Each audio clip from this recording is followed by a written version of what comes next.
Learn English through Stories L1 PDF. Adapted and modified by Kulwant Singh Sandhu. Contents: 365 bedtime stories. January 1 to 8. January 1. Baby New Year. Father Time with a lamp and a scythe. It was midnight on New Year's Eve. The church bells were ringing. The fire siren was blowing. Doors were thrown open as people stepped out onto their porches to shout Happy New Year to each other. Old Father Time, leaning on his scythe and stroking his long white beard, sighed and shook his head as he listened to them. Now, why are they so happy about New Year? I don't understand it. New Year's only a baby, and babies are a lot of trouble, aren't they? Then why do people like them so much? Down the road behind him came the bouncing baby New Year. Hello, Father Time, he called happily as he passed. I'm on my way into the world, listen to everybody cheer, isn't it fun? Oh, I'm going to give them the merriest year they ever have had. Goodbye, Father Time. Old Father Time shook his head again, but with a smile this time. Maybe that's why people like babies, what a bundle of fun they are, he said. He watched the baby New Year trotting merrily down the road, singing a rollicking song in time to the cheerful rhythm of the bells. Happy New Year, Father Time said with a smile. Yes, that's what he is, Happy New Year, and look where he's heading. I might have known it. He's making straight for the most cheerful spot in the world. He's going to live on what a jolly street. Well, now there's no doubt about it, no doubt at all. He's going to be a happy, happy New Year. January 2. What a jolly street. Mitten. The name of the street was really Trufflescudam's Boulevard. Nobody called it that, though, because the street wasn't long. It was very short, and 22 children lived on it. 22, imagine that. Where 22 children live and play and scream and shout and ride their tricycles and toy carts and bikes, and play with their dogs and cats and rabbits and turtles and monkeys and parrots. Well, you just can't call a street like that Trufflescudam's Boulevard, can you? So nobody did. When they came to that block, they always smiled and said, My word, what a jolly street. And pretty soon that was the name of it. What a jolly street. The day after New Year's, all of the 22 children were outside playing. Even little Polly, the Carter baby, was in her baby walker, waving her blue mittens and shouting, Hi, hi, hi at the snowflakes drifting down on her plump red cheeks and little button nose. Her brother Timmy giggled and giggled, watching her. You can't catch snowflakes, Polly Carter, he said. But I can, watch me, Polly, watch me. Timmy bounced up and down, flapping his arms like a little red rooster. He clapped his mittened hands together on one snowflake after another, but when he peeked, there never was any snowflake there. Well, what do you know? I can't catch a snowflake myself. Timmy chuckled. It was such a joke on him that he tipped his head back and laughed out loud. Oh, fuff. Then he shut his mouth very suddenly. Why, I did catch a snowflake, he cried. I caught lots of them. In my mouth. They are cold, and they are icy and... January 3. Twin snowmen. Next door to Timmy lived Jack and Jerry Watson. They were twins, and they looked so much alike that sometimes their own sisters couldn't tell them apart. They looked so much alike that sometimes they got very, very tired of it. This morning Jerry decided, I'm going to make a snowman, so am I. Jack shouted. Jerry frowned. Not like mine, you aren't. Of course not. Jack cried. All morning they worked on their snowmen. Jack's had straw hair and coal buttons and tree branch arms with stick fingers. Jerry's snowman wore a funny bonnet and a raggedy apron and had broomstick arms. There, the twins said proudly. Guess they don't look alike. In the afternoon it started to snow again. The wind blew hard. Ice pattered against the windows.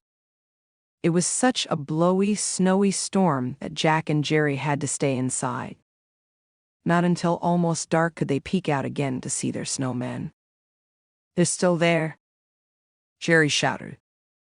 But look at them," Jack cried. For the snowmen had changed. The wind had whipped away the old bonnet and the straw hair, and buried the apron under fresh snow. Snow had hidden the buttons, and piled so thickly on the arms that the boys couldn't tell which were broomstick and which were tree stick. "Why, they're just alike," Jerry cried. "Isn't that something?" Jack grinned. "We made twins." January 4. The north wind. The big blustering bully, North Wind, howled down what a jolly street. He whistled through the Watson yard. "Woo-wee!" he shrieked as he circled the twin snowmen that Jack and Jerry had made. "What's this? Are there really two of you, or am I seeing double? Don't be so noisy," scolded Jerry's snowman. "You give me a headache with all that screaming. You're giving me a headache?" North Wind retorted angrily. "How can I decide which of you is which, or whether there's only one witch? Don't call me a witch," cried Jack Snowman. "I'm a respectable snowman, minding my own business, and that's more than you can say." Why, sputtered North Wind, "you impudent good-for-nothing, I'll blow you down." He puffed out his cheeks and let loose an icy blast that sent snow flying, thick as pea soup fog. "Whoa!" he screamed. But when the snow settled, there stood the two snowmen as solidly as ever.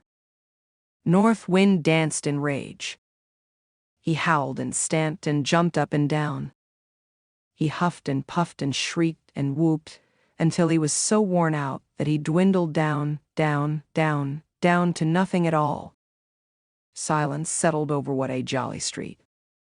Windows stopped rattling. The moon came out. "What a nice quiet night," sighed Jerry's snowman happily. "Yes, indeed, there's nothing I like better than a nice quiet night," agreed Jack Snowman.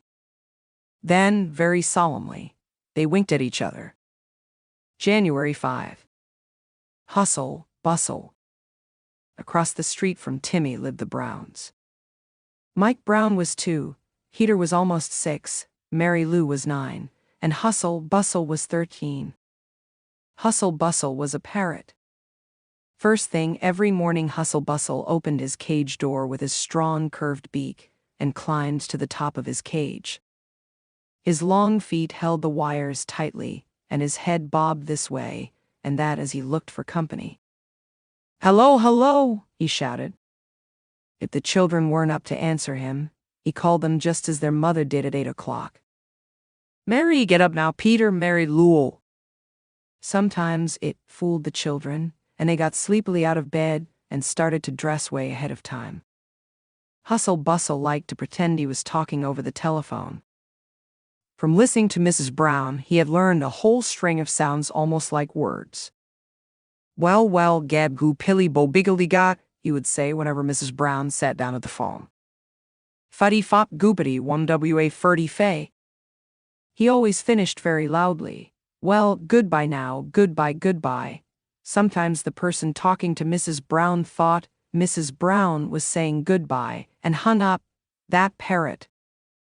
Mrs. Brown would complain. "That parrot." Peter and Mary Lou would frown when Hustle Bustle got them up early. "Maybe we ought to sell 'em," Mr. Brown would twinkle. Mrs. Brown and Mary Lou and Peter and little Mike would stare at him round-eyed. "Sell Hustle Bustle? Oh no." Then Hustle Bustle would chatter happily. Well, hello." January 6. 12th day. At the end of what a jolly street lived old Mrs. Apricot. Yes, that was really her name. Mrs. Apricot, and she looked like one too, soft and rosy and plump. Mrs. Apricot was teaching the big girls on what a jolly street to knit. They were all at her house this afternoon, working slowly and carefully on their bright yarn squares. As their needles clicked, Mrs. Apricot said, "Well, today is 12th day."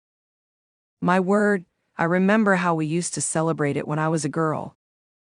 We had masked parties, games, gifts. 12th day, asked Betty Watson. What's that? The 12th day after Christmas. What they used to call Old Christmas, Mrs. Apricot explained. The eve of 12th day, 12th night, was the night the wise men were supposed to have brought their gifts to the baby Jesus. Ruth Barrett said softly. On the 12th night they came from afar, bearing fine gifts and led by a star. Oh, wouldn't it be nice if we could give some baby a present to celebrate the day? Mary Lou Brown asked. Only we haven't got a baby or a present either. There's little Polly Carter, suggested Susan Ling. And we have these squares, cried Betty Watson. Oh, Mrs. Apricot, couldn't we sew them together somehow? And make a carriage robe for Polly, asked Mrs. Apricot. That's just what they did. Mrs. Apricot crocheted a pretty edging around it, and it was as lovely a blanket as any baby could want. Polly cooed and clapped her fat hands when she saw it, and never guessed that she was helping celebrate 12th day. January 7. Not so easy money. At the other end of what a jolly street from Mrs. Apricot's house lived Paul Smith and his little sister, Ellen, and their big collie dog, Butch. One afternoon Paul came whistling into his yard. "Hey, Butch," he called. "We're going to the store. I have a quarter to spend." "See? Found it on the street. How's that for easy money?" Butch sniffed at the quarter and barked noisily as he raced Paul down the block to Mr. Gay's handy grocery. Mr. Gay, I'm a rich man today," Paul sang as he peeked into all of Mr. Gay's counters. Let's see, what should he buy? There were gumdrops and licorice and barber pole candy and gum. There were peanuts, too, and fresh donuts, and frosted rolls, and sweet red apples, and bright golden oranges, and rich purple plums, and hundreds of cookies. Up and down went Paul, faster and faster. Deciding on something was so hard. Should he buy peanuts and an apple? Candy and gum? Cookies? The door opened and little Sally Nolan came in, crying. "Why, Sally, what's the matter?" Mr. Gay asked. "I'm supposed to buy one loaf of BB bread for him, Mother." Sally sobbed. "And I lost the money." Paul looked at Sally. "Was it a quarter?" he asked. Why, yes," wept Sally. "Here," said Paul. He clapped the quarter into Sally's hand. "Here, take it. It must be yours. I found it in the street." He shook his head as he went out with Butch. "Boy, and am I glad to get rid of it? I thought it was easy money, Butch, but spending it was too tough for me." January 8. The game of words. Paul and Ted were playing at Bob's house one blizzardy Saturday morning. "I know a game," said Paul, watching Bob's two cats wrestle each other lazily on the floor. "You take a word like cat and then you think up a word that describes cat, like meowing cat or fighting cat, see?